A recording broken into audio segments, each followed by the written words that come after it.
I'm Sam Roberts of the New York Times, and welcome to the New York Times Close-Up. This week, New York Times Albany reporter Benjamin Oreskes joins us to discuss the just-introduced DOGE Act, a Democratic legislative effort targeting Elon Musk's sweetheart Tesla factory deal upstate. But first, let's welcome Anna Marie Archilla, co-director of the New York Working Families Party. This week, the party backed 4 mayoral candidates. And tell us how that's going to work in ranked choice voting. How do we pick among 4? So New Yorkers are very lucky. We have a voting system called ranked choice voting that allows voters to select not just their preferred candidate, but anyone that they think would be good to lead the city. They have up to 5 spots on their ballot. The Working Families Party endorsed 4 candidates. Who are the 4? Comptroller Brad Lander, Council Speaker Adrian Adams, State Senator Zellner Myrie, and State Assembly Member Zoran Mamdani. Why 4, not 1? Mm-hmm. Well, we believe that we spent a lot of time looking at 2021 election results. That was the first year that New York City elected a mayor with ranked choice voting. And what we learned is that it's really important to guide voters on how to fill out their ballots so that they end up with a mayor that aligned with their values. In 2021, Maya Wiley was one of the candidates that the Working Families Party endorsed. She was number 2 all along, except until the moment when the votes of Andrew Yang were redistributed. At that point, he had made a deal. He was the only candidate that understood ranked choice voting potential and told his base of voters, rank me first and rank Catherine Garcia second. That helped Garcia get to number 2. Maya's voters then redistributed, helped Garcia get to really close to winning. But the votes that went from Maya Wiley to Eric Adams gave him the 7,000 vote victory. So when we look at that, we thought it's really important for the party to help voters understand how to rank and to make sure that our side is not divided. We endorse 4 candidates that share the values of the Working Families Party, that are committed to fighting for working families and committed to standing up to Trump. So we have the battle lines of this primary election are the champions for working families versus the politicians of the past that are saddled with corruption scandals and are not willing to stand up to Trump, and those are Andrew Cuomo and Eric Adams. Anna Marie, how do you pick the 1 out of the 4? Is it the person who would be the best mayor or the one who has the best chance of winning? Ideally, it's the person who would be the best mayor and the best chance of winning. We will select who to rank number 1 closer to Election Day. Why? Because we're allowing the campaigns to evolve, but also because we really want to make sure that New Yorkers understand that if they want their preferred candidate to win, they have to rank our whole slate of candidates. If you're a progressive voter in New York City and you want a progressive mayor, the best thing you can do is, of course, rank your preferred candidate at the top of the ballot, but also rank all the candidates that are in our slate. You can rank up to 5, so you can certainly rank these 4. Exactly. So what we are saying is rank the slate and don't rank Andrew Cuomo. That's the guidance that we will spend the next several months providing to New Yorkers so that we guarantee that at the end of the primary, New York City has a mayor who is honest, who has a record of working on behalf of workers and their families, who is ready to stand up to Trump, and who's not dumping years of corruption and scandals on the laps of New Yorkers. How does the equation change now that Mayor Adams is not going to run in the Democratic primary? We've been preparing for this moment. We saw the writing on the wall. We saw that Eric Adams didn't have a campaign apparatus in place. We saw that he was not trying to get on the ballot for the Democratic primary. So we have been preparing to make sure that the Working Families Party will have an active ballot line in the general. What that means is when we will see what happens in the primary, and at that point we will decide whether the Working Families Party is endorsing the winner of the primary, hopefully one of the people on our slate, or if it's not one of the people on our slate, then we will decide whether we are running a candidate in the general election. The general election will have whoever wins the primary, the Democratic primary, will have Eric Adams running as an independent, Jim Walden running as an independent, Curtis Lewa running on the Republican line, and depending on who the winner in the primary is, we may have a Working Families Party candidate. So New Yorkers should prepare for a robust fight, a robust election in the primary, and a robust election in the general. Anna Marie, if Andrew Cuomo wins the Democratic primary and Mayor Adams is on the ballot as an independent, who do you choose then?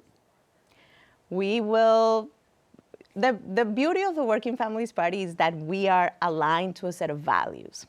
We make endorsements based on people's records of fighting for workers, fighting for tenants. Yeah, but you also got to students. endorse on the basis of somebody who can win. Yes, but of course. But our endorsement is not given, it is sought. So if, let's imagine. Earned. So let's imagine Andrew Cuomo wins the primary. He, of course, will have the opportunity to seek our endorsement and earn it. He has not sought it yet. So at that point, we will decide whether we are running a different person, not Andrew Cuomo if he wins the primary, or whether we are actually engaging in a conversation with him to make sure that his candidacy is one that the Working Families can support. I will say in the general election, the person that wins is the one that has the most votes. It's not the one that gets to 50% plus one, which is in the primary. You do have to get to 50% plus one.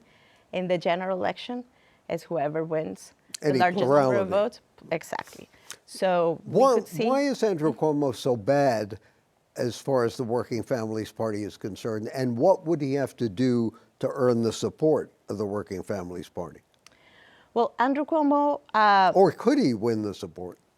Andrew Cuomo resigned in scandal back in 2021 after at least 11 women came forward talking about their experiences of sexual harassment at his hands.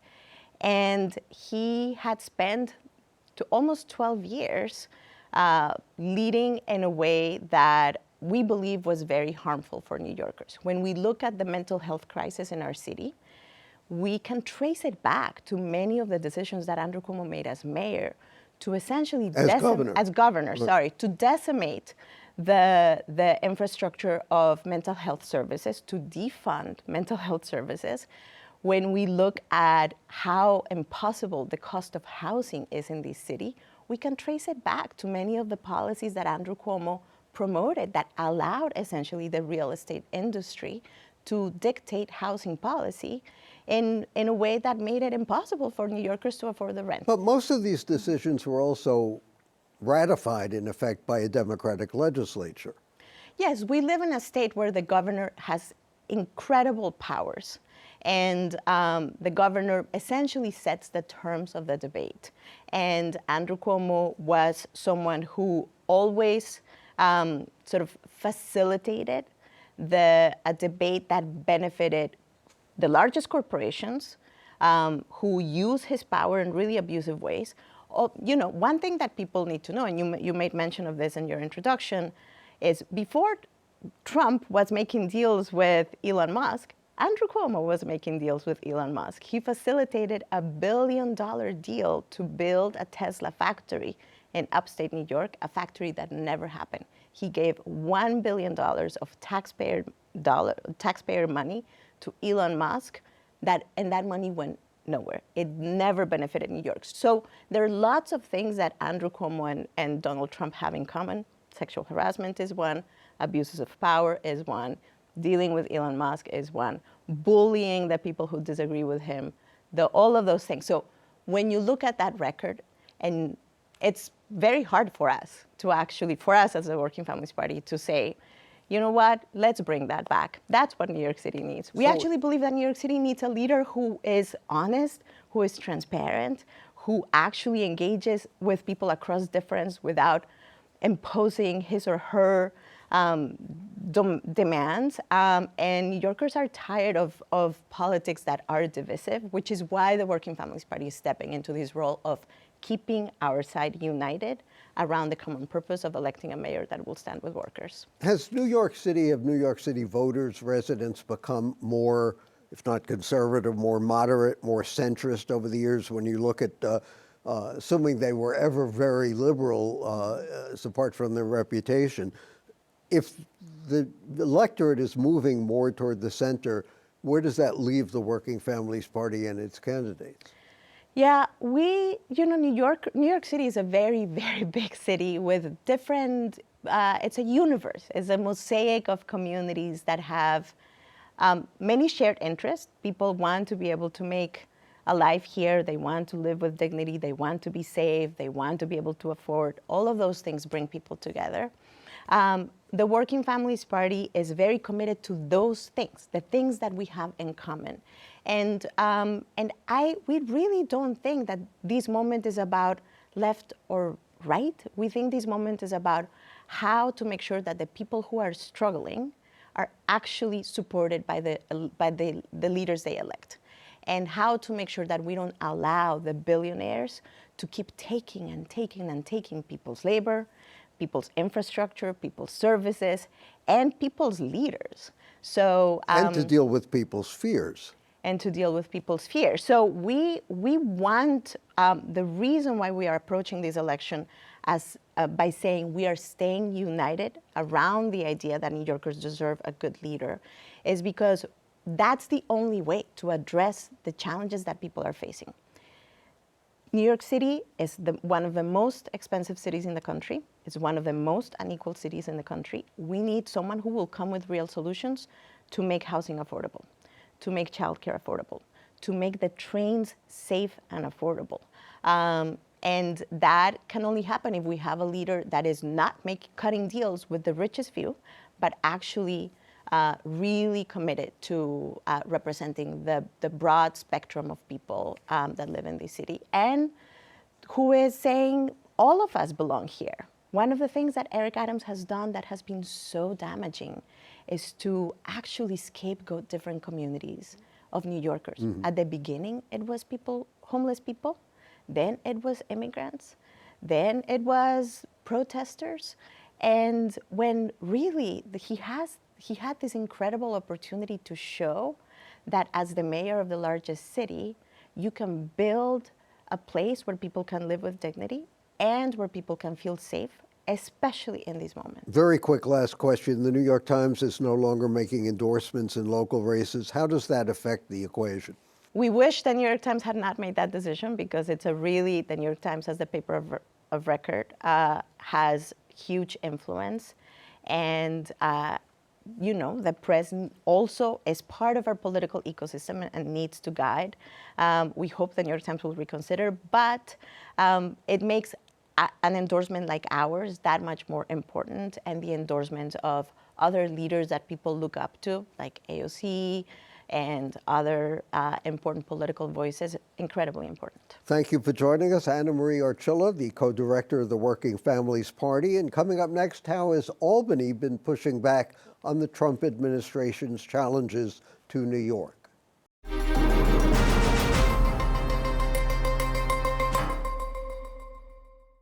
New York Times Metro reporter Ben Oreskes, he comes from a great journalistic family, has been covering the dramatic showdown between New York Democrats and Elon Musk. On Wednesday, 2 state legislators introduced the DOGE Act, which goes after his sweetheart deal for a large-scale Tesla factory in Buffalo. It's all part of the broader legislative pushback in Albany to aggressive funding cuts by the Trump administration.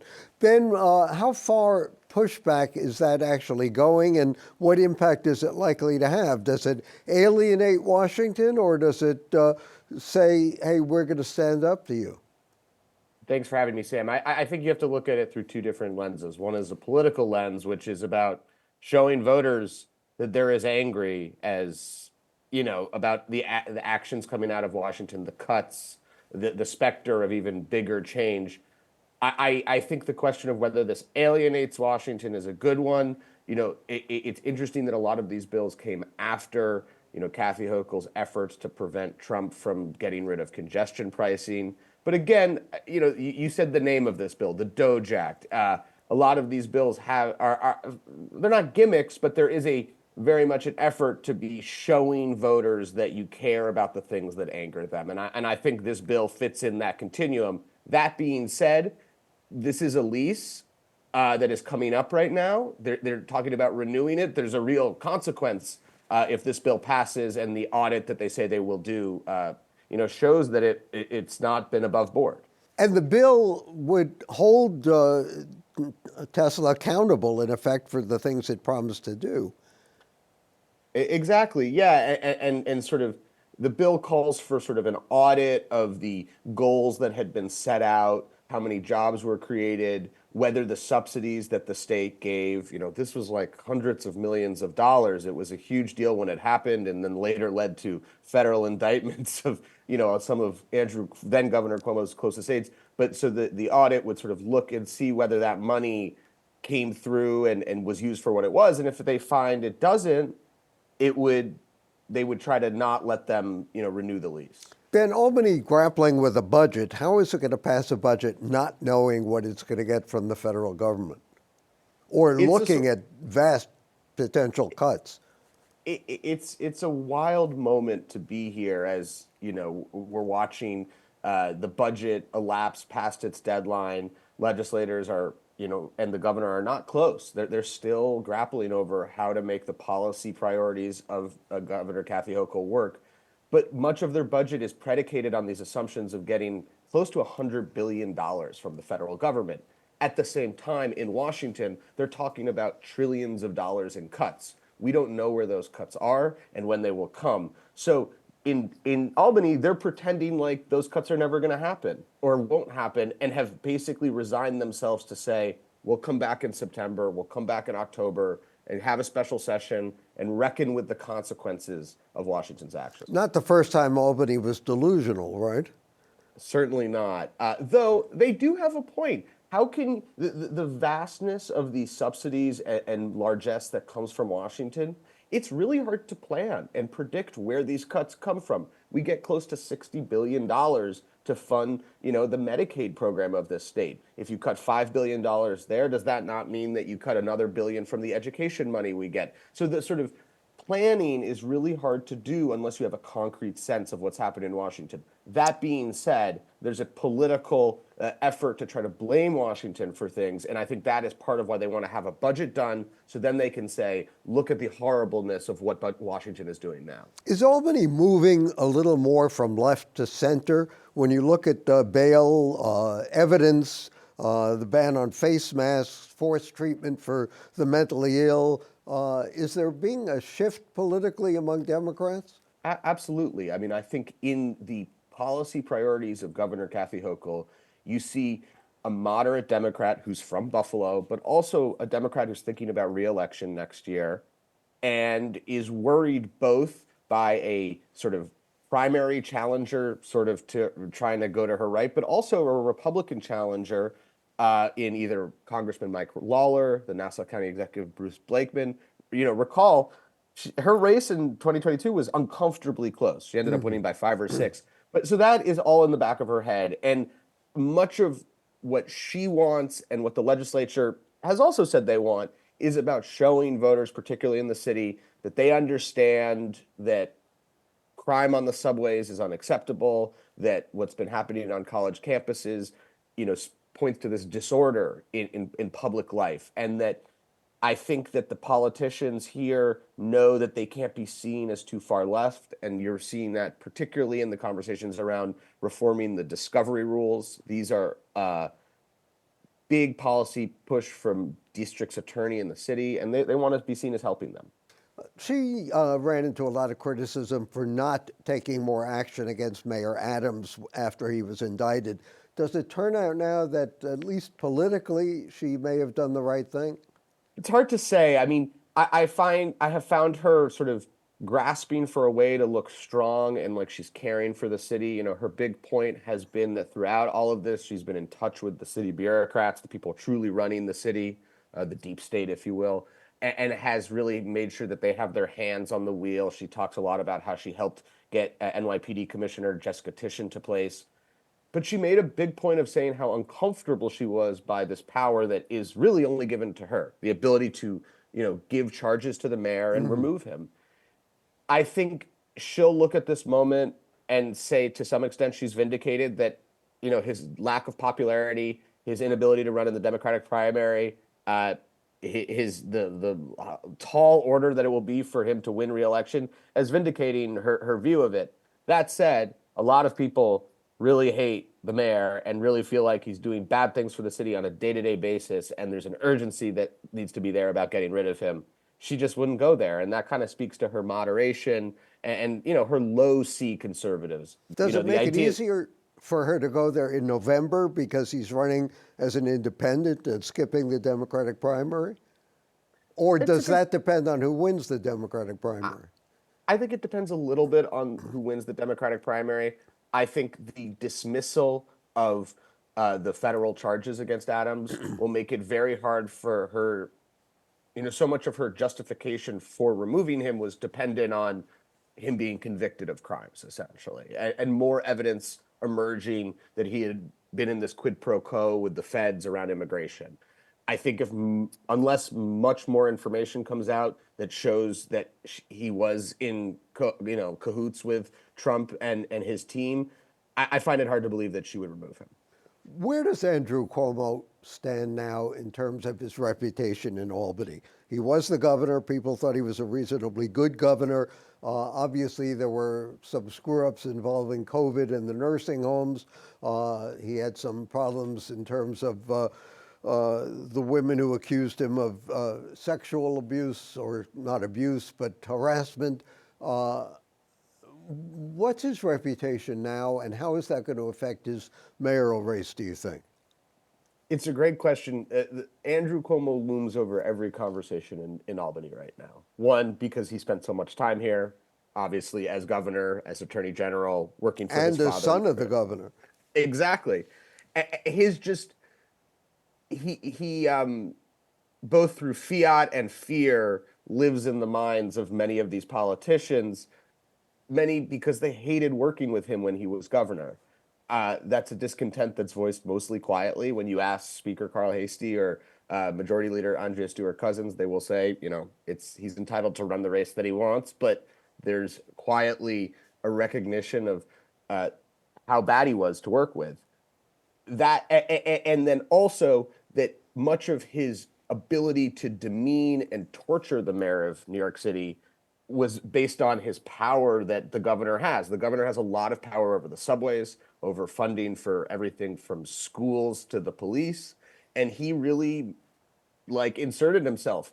So there's a real recognition that if he were to be mayor, he would have a lot less power, but because he's such an understander of this city and this building, he would find ways to mess with the governor and mess with the legislature. And, over drinks at night, people are, thinking about that and worrying about it. At the same time, there are lots of legislators who have endorsed him. Many, members of color who are from Queens and Brooklyn. He's picked up support in a way that I was surprised by, at least. Ben, do most people up there, as much as we can tell such a thing, think he was a good governor? It's hard to say. I think a lot of people, particularly in budget season, he was very committed to having on-time budgets. They appreciated that. There was a recognition of his competency in many areas, but there was also a recognition or an awareness of how so much of what he did was not based on the best interests of certain, constituencies, but on power for power's sake. And I think people have mixed feelings about his governorship. They recognize him to be a very competent, very strong person who helped rebuild LaGuardia or Moynihan Station, but also someone whose own thirst for power and control hurt him. And obviously the most salient examples of that are with the sexual misconduct that he denies and the nursing homes, but in other areas as well that are subtler and less well known. Where do we stand on congestion pricing now, the dispute between New York and the federal government? Are we going to keep congestion pricing or not? To quote Kathy Hochul, the cameras are on, or was it her counsel? The cameras are on, and they still are on, and they're bringing in hundreds of millions of dollars in revenue for the city and the larger region to rebuild the infrastructure of the MTA.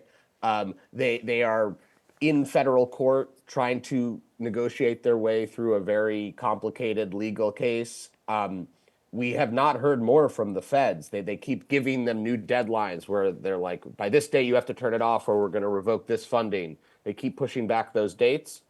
So for now, it stays on, and it's a real feather in Kathy Hochul's cap. It shows her standing up to the president, and the program is increasingly popular, and people are aware of the traffic is not as bad. Though I was watching the Knicks game last night, and the announcer was complaining about it. So it's funny how it's creeped into culture and the public life in different ways. Indeed it does. A quick last question, if I may. You reported recently in the Times that poverty is increasing in New York City. Why is that? It's a factor of two things. One is very known to any New Yorker. Things are expensive. Housing is expensive. Childcare is expensive. So there's just the simple fact that everything has gone up in terms of price. The other fact is that during COVID, there were these incredibly generous subsidies that were given out through the federal government, tax credits, direct cash in people's pockets. Many of those programs sunsetted in the last 18 months to 2 years. And we're seeing the impact of that. So it's the combination of those two things, forcing people who are in need into an even dire setup. Thank you, Ben Oreskes in Albany for the New York Times. And that's it for this edition of Close Up. For the New York Times and CUNY TV, I'm Sam Roberts. And don't forget to download the CUNY TV app. You could catch our weekly program on the go, anytime, anywhere.